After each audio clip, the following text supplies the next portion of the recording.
Our story today about um, measuring domestic output, national income, and our economic pie. So the question of the day is, how large is our economic pie? Because it matters. It really does. If our pie is large, right, we can have a larger slice of it. Okay, so it's okay if you mute your mics for now. And then once a question comes up, and there will be questions that will come up, then you will answer. That would be cool if you could answer. Okay, why do we need to know how large our economic pie is? Well, we want to see if the economy is doing well, if it's not decreasing in size, right? We want it to be increasing in size, at least slightly. So we want to see how well we're doing over time. Are we doing better than Canadians, for example? And if we're not doing as well as we should, well, maybe some policy action will be needed. Some fiscal or monetary policy can help. So the problem becomes, how do you measure the total economic pie or the total output in the nation if most of the things that we produce is not even stuff that could fall on your toe? It's services. So services like laser surgeries, education, legal services, like pretty much anything you're probably doing at your work is you're producing services. So, do we sum up all those services? Well, how do we do them? So, and the idea here is to sum up the current market value of all the services produced. So, whatever is the price that consumers pay for the stuff, for education, for laser surgeries, and medical other care, we sum up at market price plus all the value of apples and oranges that is produced, um, and that becomes a gross domestic product. So, gross domestic product. The word product refers to goods and services, everything. Then a domestic means it's produced on the US territory rather than abroad, because if stuff is produced abroad by US nationals, that would add not to the US domestic product, but to US national product. So that's another alternative measure of output. So if you want to include a US factory operating somewhere in Brazil, that would not contribute to US GDP. Only stuff that's produced by whoever, even a Japanese factory that's producing in the US, would be contributing to the US domestic product. Okay, so gross domestic product as opposed to net means we're not subtracting depreciation. So wear of tear of machines is not subtracted. So for ease of calculation. Now, look at this historical graph that shows GDP of the world from the year 0 to today.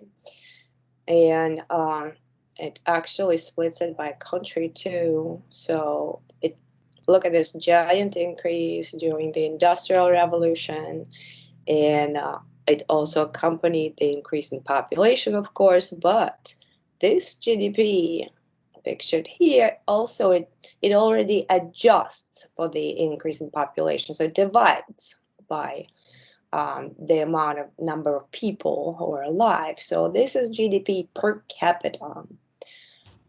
It's adjusted for price changes over time, which is in and of itself probably a difficult thing, right? What was the price of a smartphone back in the year 500, right? Or what was the price of a horse carriage in 2016, right? So there is a procedure, however, to adjust for prices, and uh,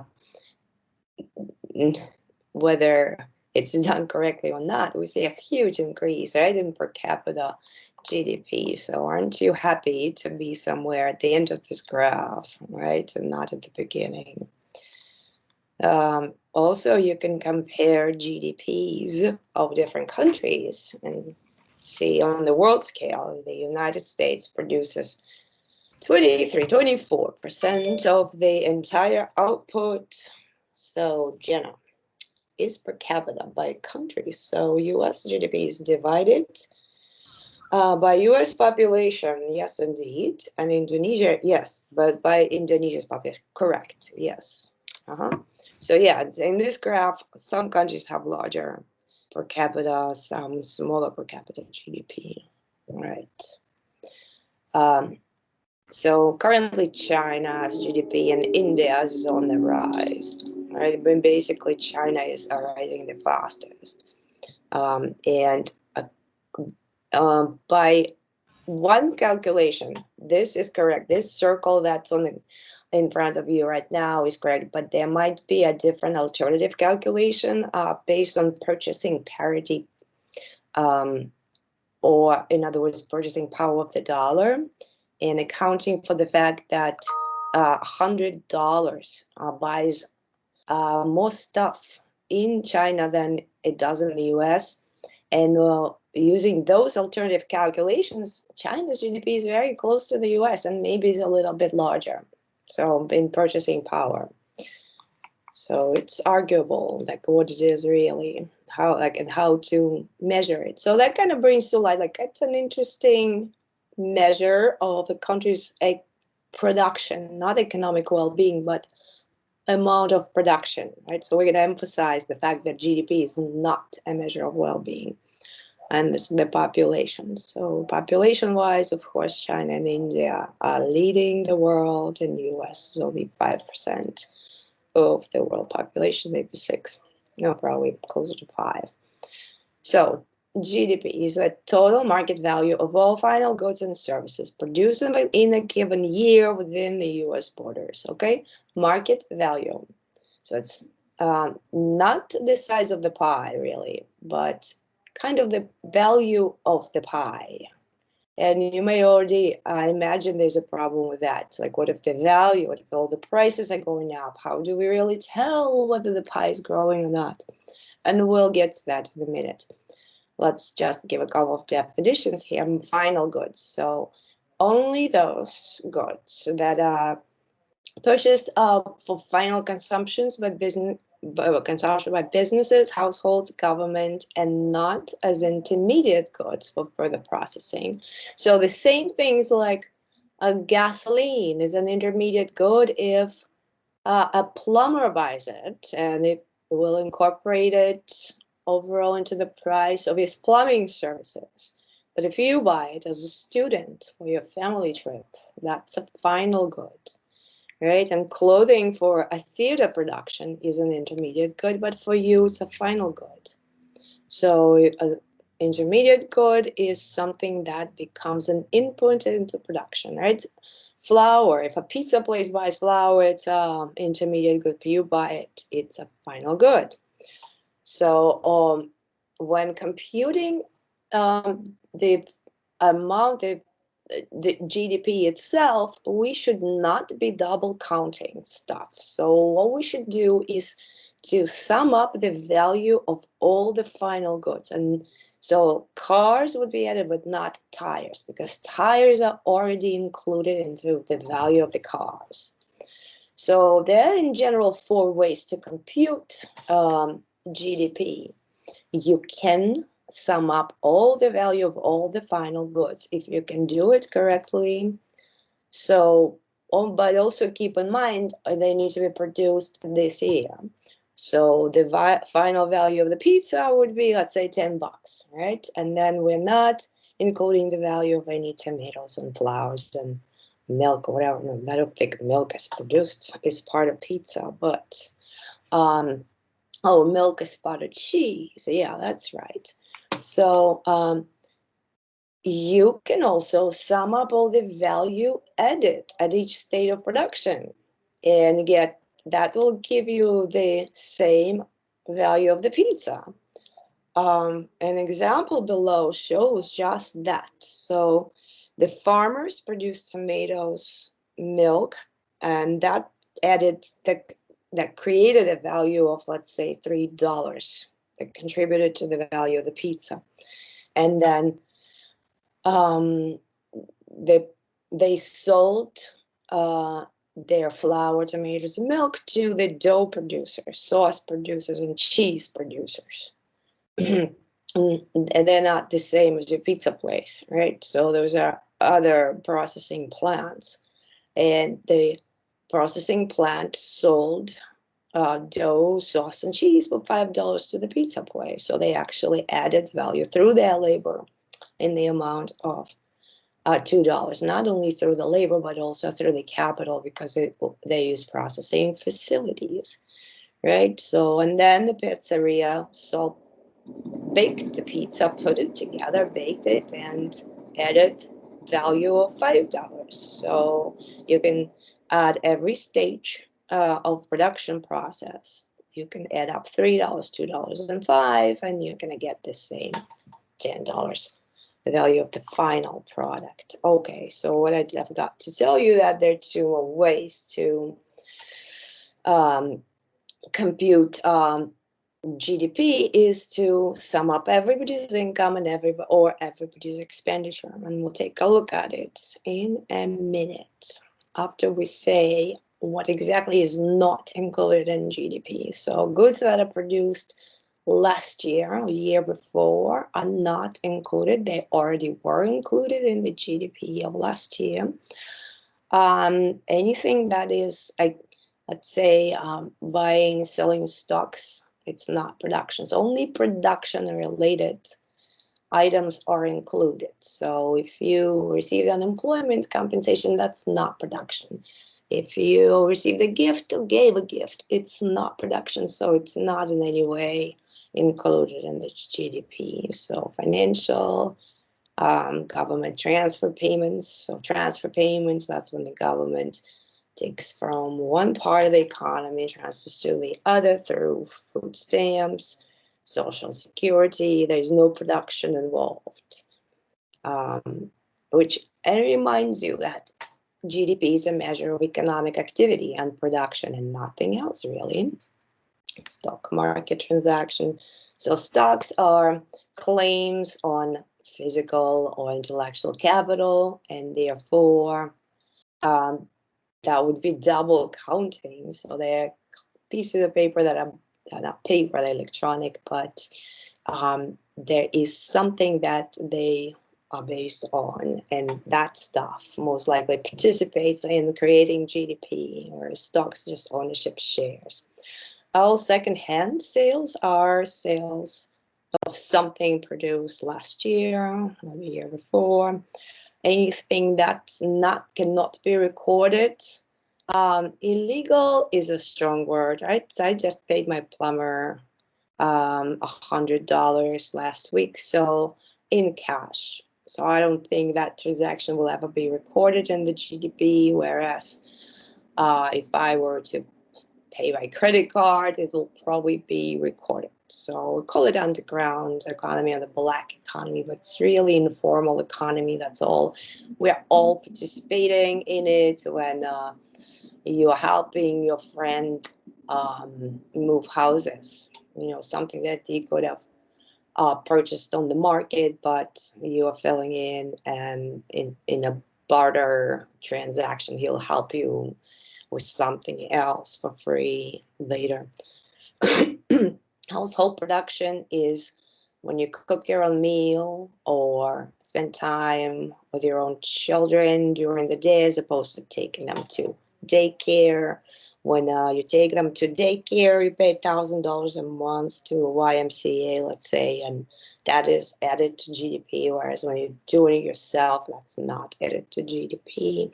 When you repair your own lock, or you replace your own toilet, which is, oops, sorry, this is probably a student, but I'm gonna have to silence it. So you got the idea, right? Household production creates value, but none of it is included in GDP. So a lot of things is not included in GDP. So Non-monetary well-being is not in any way reflected in GDP, such as do we have clean air? Maybe the value of some purification devices is included, but if we produce more electricity and it's coal-powered power plants, all that stuff actually increases GDP, but the air becomes less clean, right? So it could go either way. The quality of improvement of goods. So we saw that tremendous increase in per capita GDP historically, but also we live in societies with running water, right? With sanitation, with good medical care, with the internet, right? With smartphones. So our standard of living is not just, 500 times better than that 2,000 years ago, but maybe way more, maybe way better, right? Because we live longer and we can afford a lot of enjoyment, right? And information, we can access a lot more information than people in the past. So non-market activities, as we said, household production, leisure, terrorism, and crime, none of that is included. Also, certain things that are included are actually reducing GDP, such as war. Any war would increase GDP, but it would reduce the well-being of sound. So the size of the underground economy, this is all approximate because nobody can really measure the underground economy. And it's huge in countries that are developing countries. So probably that's what's pictured is someplace in Africa where a lot is sold in outdoors markets, right? So the U.S. economy doesn't have a huge informal sector, and I wonder what was included, whether household production is considered to be informal, or is it just selling pills and marijuana and things that are not supposed to be officially sold, have not been legalized yet. Okay. Our next piece of factoid is that overall, if you look at the economy, then you'll notice that what goes around comes around. So any transaction has a buyer and a seller. So somebody's spending becomes somebody's income.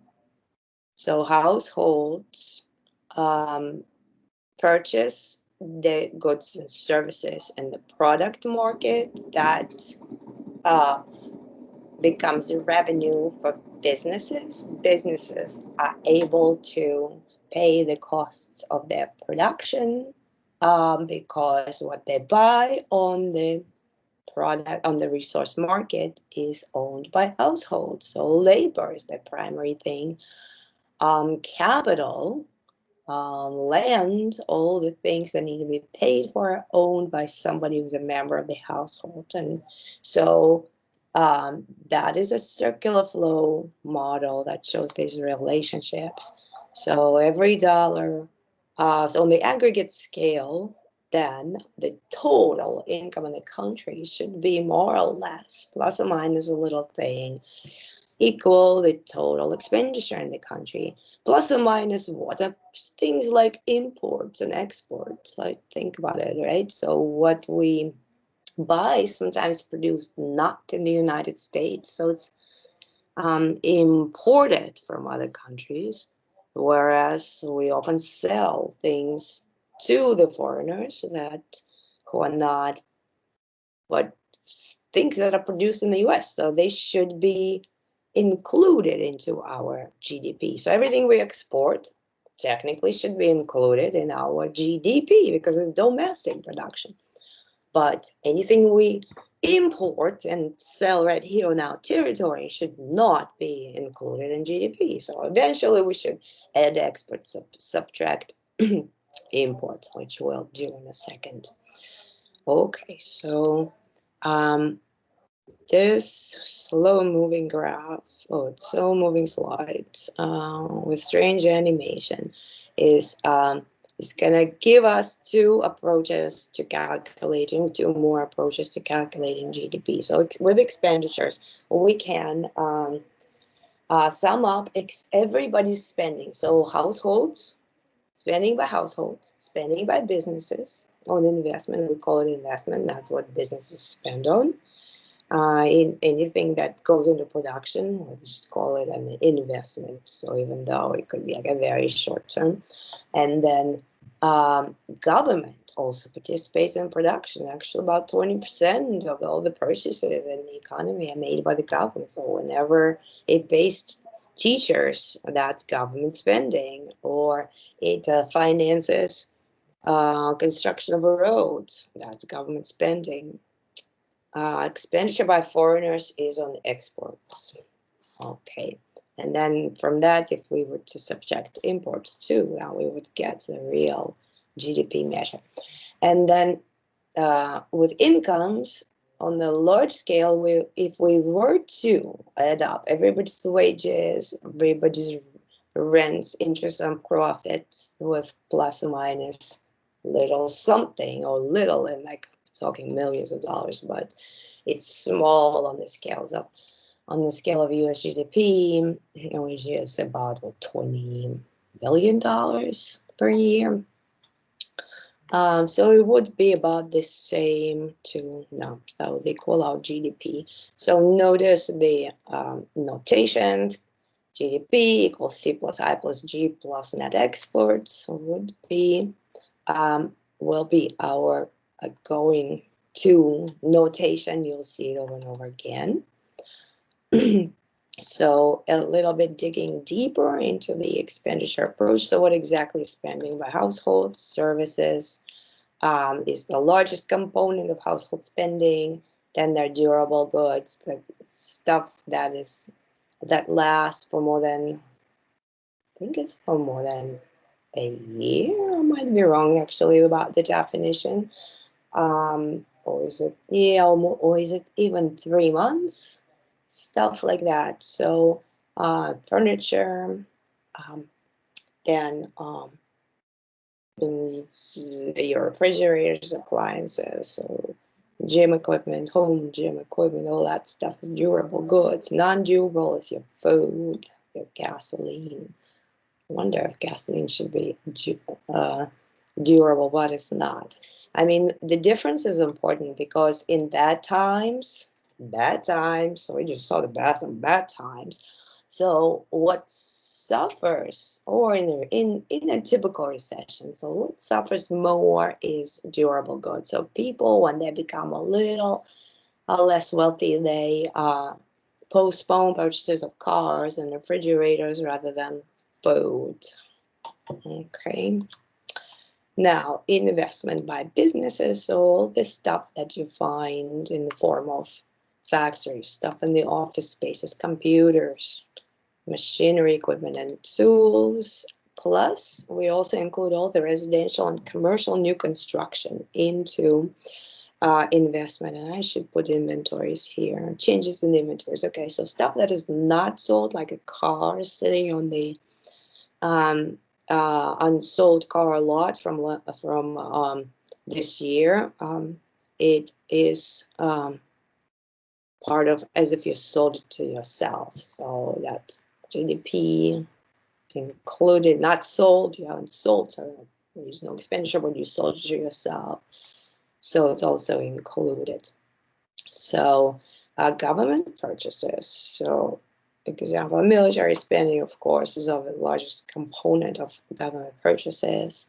Roads, teachers, and all sorts of purchases of goods and services by the government. So it actually buys a lot of food and farm products for storage and stuff, but not transfer payments. So only production related. So here we subtract exports, imports minus exports minus imports. Okay. So in relative terms, you're going to see that consumption is huge compared to investment and government spending being about, what, 17% of the economy. And then net exports are negative because we import more than we export. So like total adds up to $20 billion. And notice that this is in current prices. So in 2018 prices. In 2020, we're going to have GDP. It's called nominal GDP, nominal and nominal prices, right? And then in 2020s, 2020 was a bad year, so the GDP may have gone down, right? Like we were in recession, so, but maybe 2021 it will be better, larger than 20 billion. Maybe it will be $22 billion. Then can we really say that our economic pie is 10% larger? That's a tough one because prices are also going up. Are you noticing that prices are going up? They're actually going up in the stores. So examples of government expenditures. So these examples, I think some of them I noticed include a little bit of transfer payments, but they come from a site called usafacts.org, where government spending by category are related to constitutional preambles. So that's not really a part of economics, but I thought it was interesting that you could relate certain constitutional mandates to what the government is actually doing. So police, prisons, firefighting, court system, disaster relief, and then there's also a note here who is spending. So that's local or federal. So I guess local police is usually local spending carried out by state and local government. So 89% of all spending is related to like firefighting. So firefighters spending is all local, right? So there's national defense, payments to veterans, except those payments, not all production. So you can't really totally lump them into GE government spending, but most of these, well, if it's some kind of services, part of services like national embassies and all, securing national borders, like how do you secure? You pay somebody, right, to work. The percentages of what don't add up to 100 of the Jenna is asking whether the percentage of GDP here don't add up to 100. No, in the two columns, the percentages aren't adding to 100. So percentage of total government spending. 89 plus 7 is, or 14 plus 0 is way below. 23 plus. Not, so they're not supposed to add up to 100. They mean different things. So one is a percentage of total government spending at all levels. Got it. If the total government, see, the largest percentage of total government spending is education, environmental protection, social security, Medicare, Medicaid systems.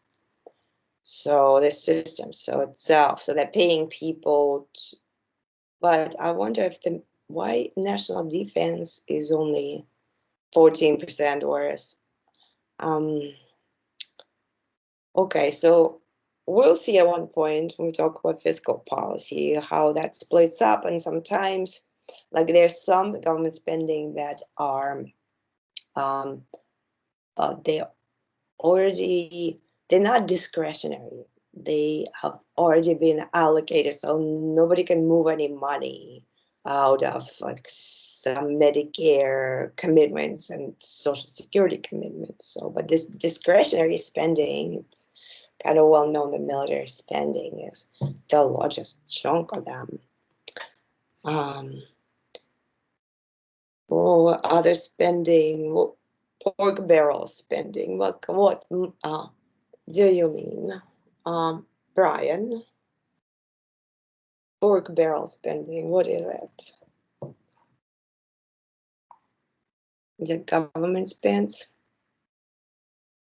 Okay, just tell us about it when you get a chance, and I'll continue to tell you about the income approach. So if you, okay, local money is appropriated for specific projects. There is a lot of, okay, so we won't focus on the government's budget right now. There's a lot of lending that goes on between federal governments and local governments and state governments. There's the loans, and also local governments can borrow money. There are government bonds and all that. So we're doing a very general overview right now. So we're not getting into details. We just need like a big pictures. Whether Brian is asking whether a transfer from one government to another basically is considered a transfer payment. Yes, that would be a transfer payment. So whoever spends it on goods and services, that will be added to GDP. So, but you can borrow and spend on goods and services. So that would be added to GDP. So it becomes somebody's income, like on this slide. So all the wages, rents, interest and profit. So returns to the 4 factors of production can be summed up. And then we're going to add indirect business taxes, and then consumption of fixed capital, so that we can add depreciation, which is the largest part of it, consumption of fixed capital. So basically, if you take the measure of GDP that you already have and subtract depreciation, you will get more or less national income. So very close, because the other components are small. Okay, so, and you don't have to memorize this, just get the idea that there's an income approach. So the difference between national and domestic, okay, a small difference, net foreign factor income, and statistically error, because we're talking about millions, billions of dollars per year. Of course, there are errors, and oftentimes one a measure of GDP comes up, and then several months later there's some adjustments because something was not quite correctly calculated. So that's common. So national income is there's factors called the national the factors of production, whatever they earn. Okay, so the approximate division of income is mostly, if you were to sum up all those, if you were to compute that total national income or the GDP using the income approach, then you would see that wages is about half of that measure. And then the interest, rents, and profits are smaller parts, much smaller parts, and the profits of corporations are relatively small as well compared to all the wages. So practically, GDP is calculated by several approaches, and then mostly expenditure approach is most often used. Although if you read anything about it, how it's computed in practice, you might want to share it in the discussions, because I don't know the latest take on it. So what's been used like as of this and last year to compute the GDP. So things change a little bit all the time. So different measures of total income and production. We have gross domestic product, national product. Oops, sorry, it's slightly larger, but the same though. National income is smaller, personal income about the same, and then disposable income is when you subtract taxes from the personal incomes.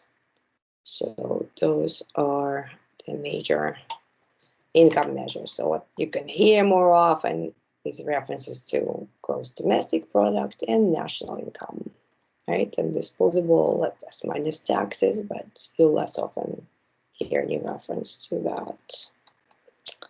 So compared to other countries, the US GDP, things have slightly changed. This may be slightly dated, but this is not the point. So suppose the US GDP is, let's see, got 10 times larger than Canadian GDP. Does that mean that we live 10 times better than Canadians? That's an interesting question.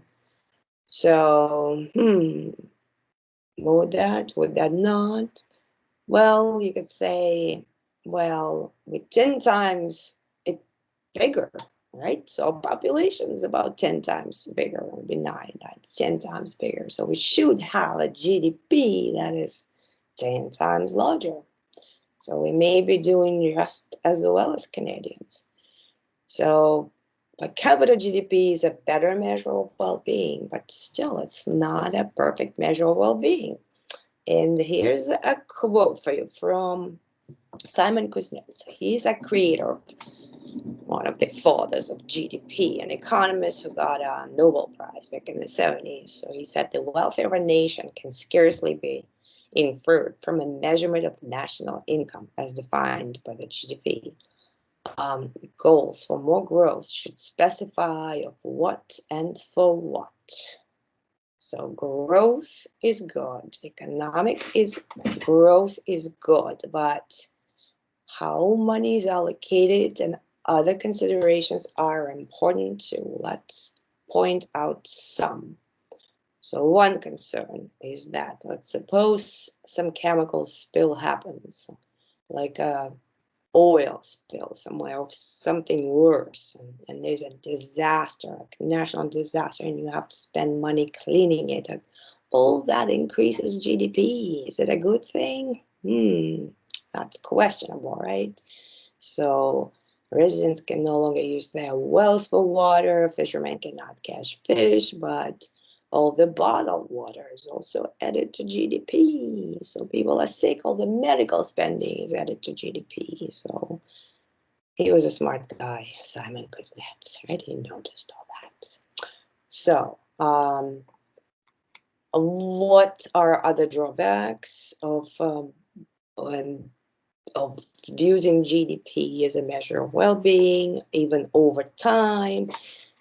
So we said war, and we said, we didn't mention crime yet, and social problems. So more crime, more social problems reduces well-being, right? But can technically increase GDP, right? If more spending are done to prevent crime or incarceration and all that. Distribution of income is important too, right? What if 3 people in the country own the entire $20 billion of GDP, and everybody else own $1, right?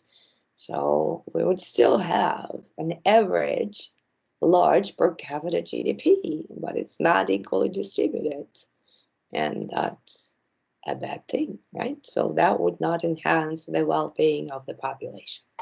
Now, looking at the GDP itself, what happened over time since the 50s?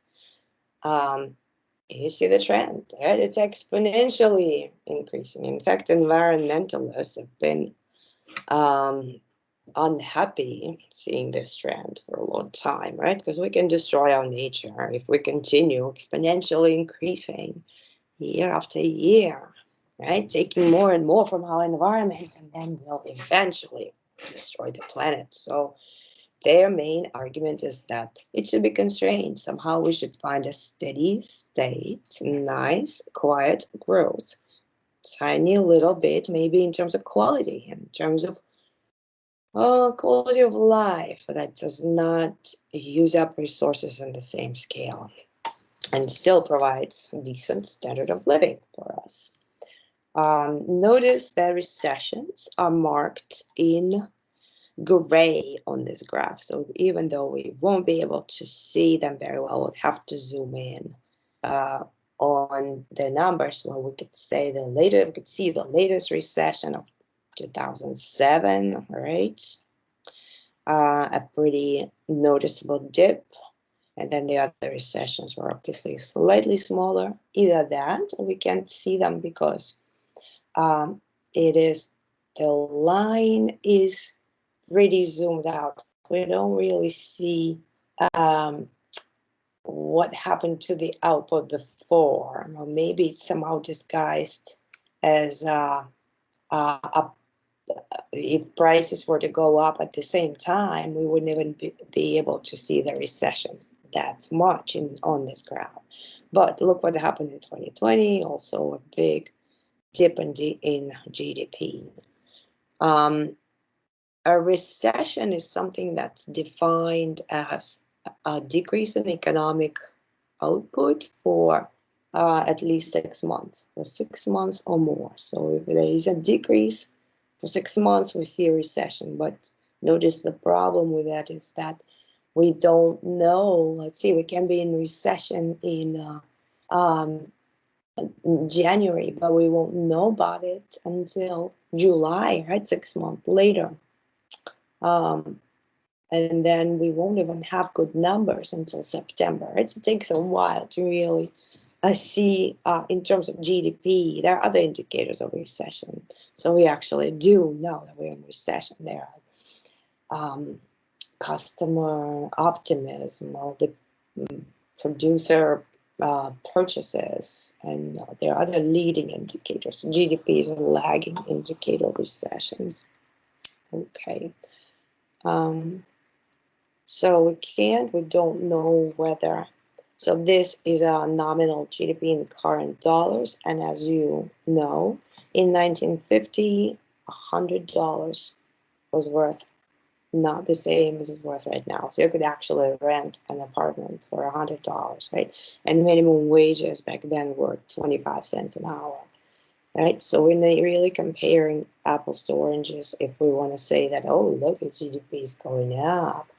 So what we really need is to somehow be able to calculate the same economic pie or the output in the same prices. So if we just had a way to compute everything in prices of 1950, or compute everything, all the value of the production in prices of the year 2000, or some other random year, 2010. I would take 2010. It's kind of located nicely somewhere towards closer to us. And say we'll compute everything in prices of 2010, and then, only then, we will be able to say, oh, our economic pie is growing if we see that growth. And it's free of that inflation effect, of the increase in prices effect. Okay. Can we apply an inflation formula to the graph? Yes. So, of course, that's what is being done. Yeah, so some kind of adjustment is being done. So a base year is selected. So in this case, 2012. So the nominal GDP between 95 and 2012 has been growing, kind of nice and steep, with a little twist in during the recession. But then, if we were to compute the real value, so we would need to take all the output produced in 1995 and recompute it in prices of 2012. All the output produced in 2020, is it 2018? That's where it ends, 2018. And also compute it in prices of 2012, right? So see, notice in 2018, the nominal prices were higher. All right, so the blue line is higher in 2018 because prices increased. But if we were to keep the prices constant, using base year as our common denominator, then we'll see that the output is growing, but not as much. So it's more of a flatter line. Yes, our well-being increased.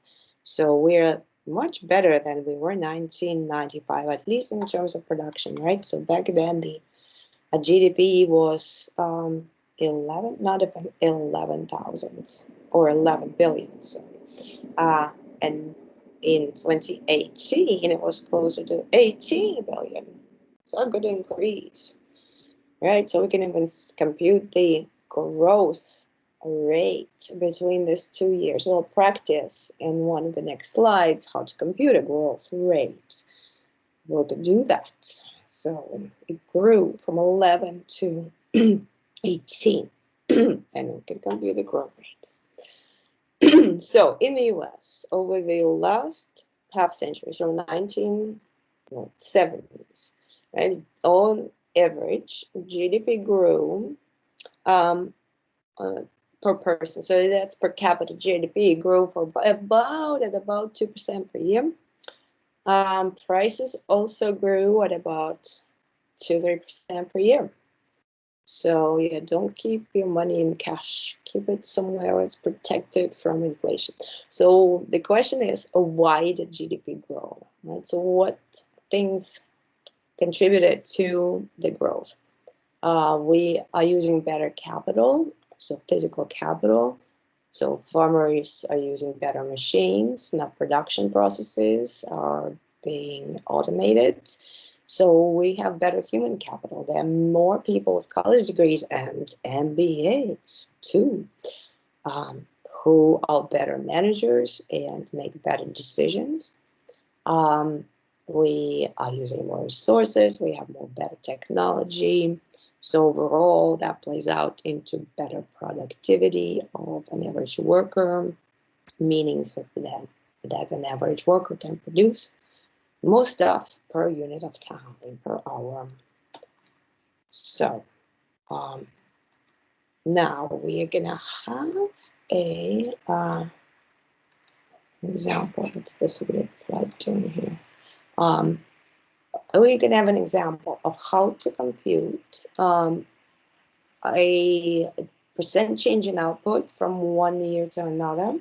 So how to compute real GDP. So don't get stumbled over the name real GDP. What does it mean real? So does it mean the other one is artificial? No, the other one is nominal GDP, and this one is just think to yourself in base year prices. Okay, base year prices. So if we are to compute real, and the increase in real GDP, you would have to express the GDP of 2021 in prices of 2012. So that quantity that was produced, we need to recompute it in prices of 2012, and then compare. So, and then judge whether the size of the economic pie increased or only the price. Okay, so we see that the price have increased. Do we see that or not? We actually did not even compute the nominal GDP in 2012. Oh yeah, we did. It's nominal. Yeah, we see that the value of economic pie increased, right? So it used to be about $5,500 in 2012. We added up quantity times price, so the value of these three goods that are produced. Notice one thing: if we put on the list a product, something like pizza sauce, would you need to include that into the GDP? Pizza sauce. And if we know that pizza sauce is only used to produce pizza, then you should remember not to include. Okay, so no. Yeah, Brian said and someone else said no, don't include it into GDP. It's an intermediate good. Yeah, based on this information, we can tell by how many percent all prices increased. And look, it's complicated, right? Because look at the prices. Some of the prices increased, some decreased over time, right? So just by looking at the three prices, we cannot tell whether we have inflation or we have deflation or what. And imagine the world with 1,000 prices, 2,000 prices, right? So we really need an index of some kind to be able to tell And there are a couple of indexes. The one on this page is called GDP deflator. And another one that we'll study in next class probably, is CPI, so Consumer Price Index. But it's the same idea. You take prices of 1 year, general prices times quantities, and then you compare to prices times quantities of another year. So yeah, and then in a CPI, you'd use the same quantities, and then you'll check how the prices change. And here we are using the same price. No, we're using different. What are we using here to see whether the price is increased? So we're going to use nominal GDP and compare it to the GDP in the old prices. So we're going to use their GDP in regular current prices and compare to the same GDP but in the old prices, and then find the difference. So the difference, the ratio of it. Okay, so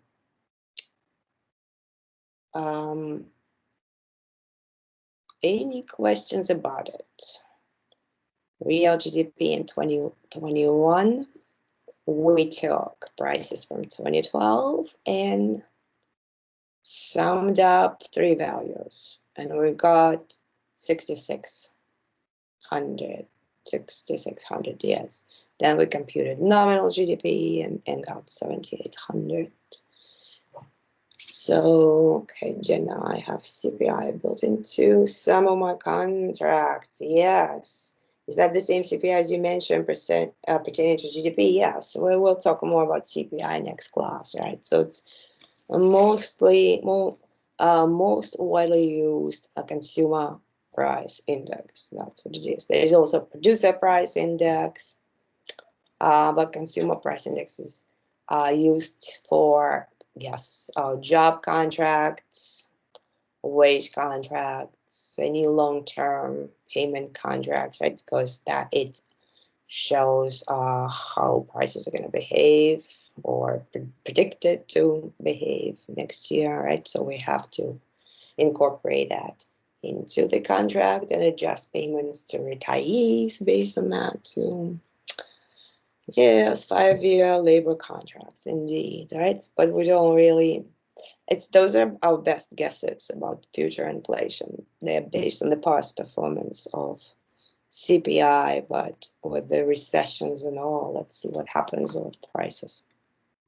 So based on these calculations, we can tell that our economic pie increased 20.6%, right? Because we took the same pie. So now we can compare apples to apples and oranges to oranges. So we took the same pie, so same production.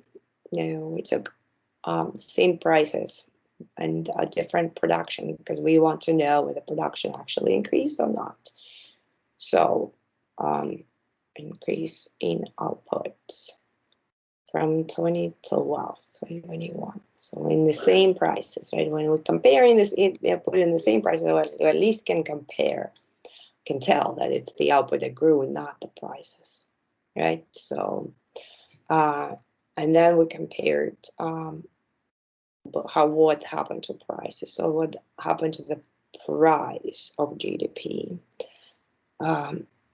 when output is held constant, and then we could tell. So any questions on how to compute it?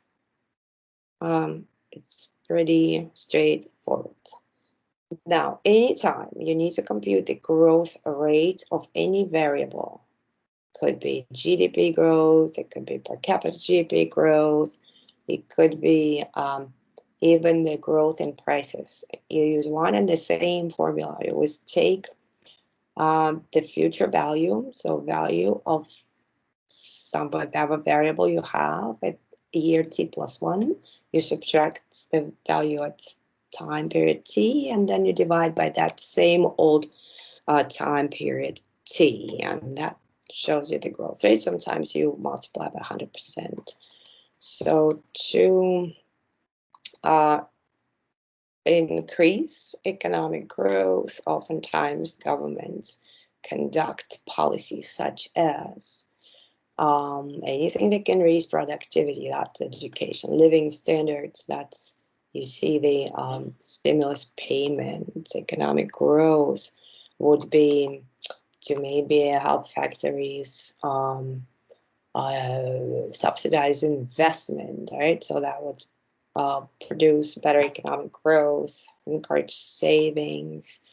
Maybe sometimes you want to encourage investment from abroad, or maybe it's more relevant for developing country that wants to increase the capital inflow, so building of new factories.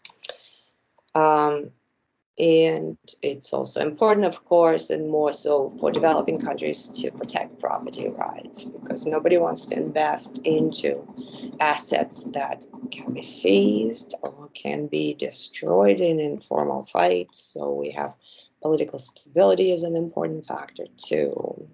So all these things ensure good economic growth, and free trade also helps too. Research and development ensures that technology is also helping us out in terms of growth. So business cycle is when, let me put that whole picture on the list, on the slide. We have a growing trend in our GDP, right? So we saw that on the graph, but around that trend, there are visible and almost invisible moves, ups and downs. So the economy goes through the cycle of recessions, recoveries, and peak performance that goes back into recession, that goes out of recession again, so over and over, sometimes once in about 12 years, 10 to 12, 15 years, there's some kind of swings. There are several theories out there on why recessions happen, and we have seen they happen for different reasons. They oftentimes, there's no oftentimes, there's always a slightly different reason, right? Look, one was caused by a mortgage crisis, one was caused by the pandemic, and before there were crises and recessions caused by, say, oil shocks. So the indicators of recession: GDP goes down, and unemployment rate is up, national income goes down, retail sales goes down, government tax receipts go down. Yes, of course, because that was also a lagging indicator, right? So the tax receipts are not due for a while. By then, you're already in a deep recession. And government transfer payments go up. So unemployment compensations particularly go up during recession times. Yeah, don't kid yourself. There's nothing good about recession, but there's something on this page that maybe we can see bits and pieces that might be good. So we have human suffering, basically. So everything is bad. Production shrinking, people not working. It's higher government transfers, durable goods and construction are hurt more, and non-durable hurt a bit less. But on the bright side, some sectors actually gain in recession, at least slightly. I've seen education increase, and during recession in 2007, we had the best enrollment ever, because more students qualified for financial aid and more of them lost their jobs. Then I can imagine things like bankruptcy or divorce lawyers also doing well during recessions. So yeah, ruthlessly speaking, recessions can weed out inefficient businesses. So workers take involuntary vacation. Yeah, right. I bet they enjoy it. And unemployment is a chance to find better jobs. So whoever hated their job, I bet they didn't even lose. I bet they didn't even lose their jobs. Only people who love their jobs did. So, but yes, theoretically at least, maybe a chance to find a better job. Now we have two problems, and we are done, unless you have questions. So, suppose an economy's real GDP, is 10 billion in 1 year and 11 billion in another year. And the population grew from 100 million to 102 million. So there are two questions that could be posed. What is the growth rate of real GDP and the growth rate of real GDP per capita? How about I'll just give you the solutions overall and look at the numbers too. What do we, maybe you can tell me to what we divide by what? Need to find growth rate of real GDP. Well, we have 10 billion increased to 11 billion. What percentage increase is that? Don't even have to do hard math here. This is just a 10% increase, right? So this would be the right answer. Not 1.1%, it's 10%. It's like a 1 is a unit, right? So it increased from 10 to 11. That's a 10% increase. It's a 10% increase. Okay, that's how you find it. And then to find per capita GDP growth, you need to first find the per capita GDP. So you take the 10 billion, you divide it by 100 million. So, but it's easy to say that this is 10,000 million, right? That's 10 billion, 10,000 million divided by 100 million, and you get $100 per person. And then for the next year, you take 11,000 million divided by 102 million, and then you receive your answer as 107.8. And from here, you can just look at it and say, well, that's a 7.8% increase in GDP. Now, by popular demand from Rudy, I included the question on, it has to be answers, look at that. Included a question that is similar to what you find in the quiz. So in 2018, the rate of growth of real domestic product, real gross domestic product was 5%. In 2019, it was 0.1%. What does that mean? And Rudy, you must tell us what you think. My thought was the production still increased because it's still greater than zero. Phew, I was so afraid that you were going to say something different. Yes, so you came back to your senses, finally. Absolutely. But I'm still not sure my answer in here is incorrect because I said, well, my production is decreasing. When oh my God, that's incorrect question. It's not decreasing. It was a negative. Okay, I'll give you an extra point for that. So you deserve it. You said it correctly. So yeah, I was thinking differently at that time. My brain was completely went off.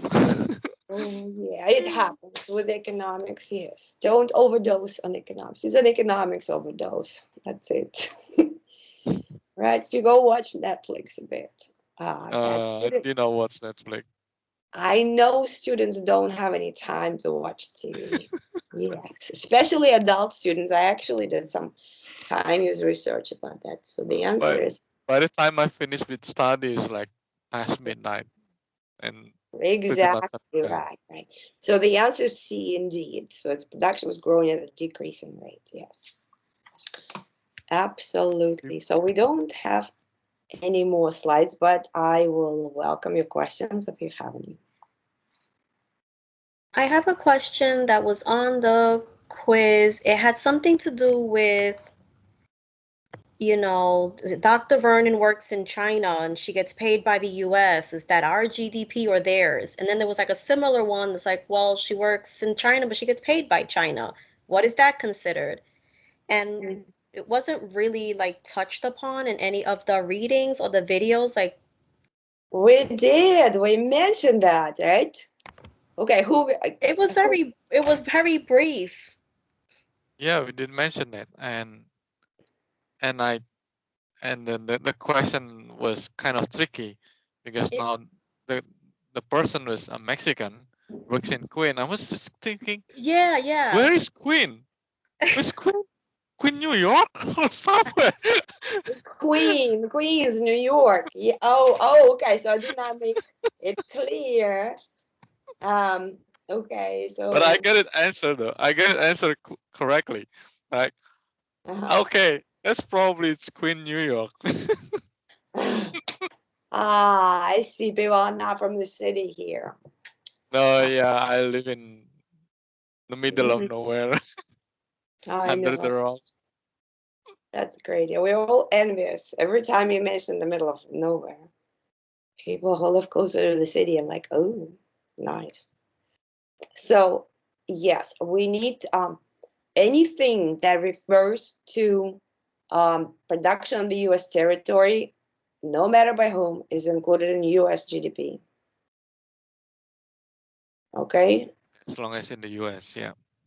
Anything, yes, but.